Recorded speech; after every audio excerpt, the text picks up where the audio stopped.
So you've read Eyes Are the Best Part. Should you read What Hunger too? These are both daughter of immigrant, Asian American coming-of-age stories about falling into cannibalism. And the interesting thing is, as radical as Eyes Are the Best Part is, What Hunger does something really interesting too without being nearly so radical.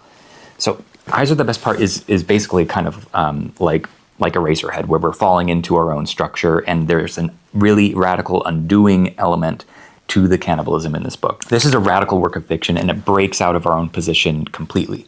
So this is a book I refer to a lot. What Hunger doesn't reach that same radicality at all, and it does what I was worried Eyes Are the Best Part would do. The cannibalism is a defense mechanism against assault. You can guess what kind. The thing that we drive to, it's just like lightly spoiling, but I'm trying to keep this vague. The thing that we drive to is reuniting with our family.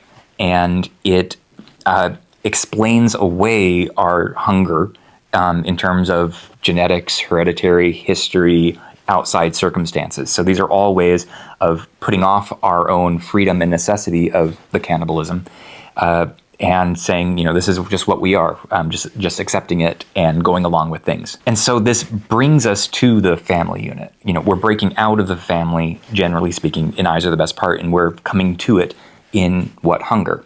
This is similar to Ling Ma's Severance, where the world falls away in a non-violent zombie apocalypse, and we are coming to our family virtually spectrally. So we need the world to fall away in order to find some way to click into our family.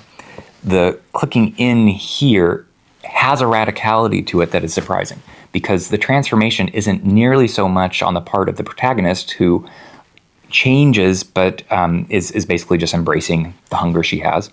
The change, very interestingly, happens with the family itself, and not through external circumstances. It's from our own protagonist's skin in terms of how she views her family and engages them, but the family it changes with that too.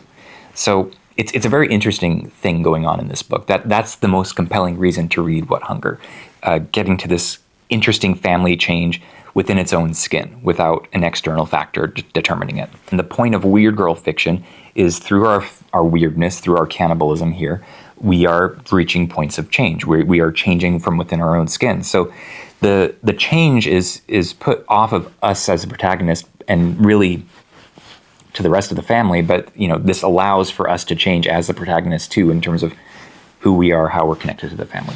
So it does more with this structure than I usually can think of other examples doing. It's neat. It's really neat.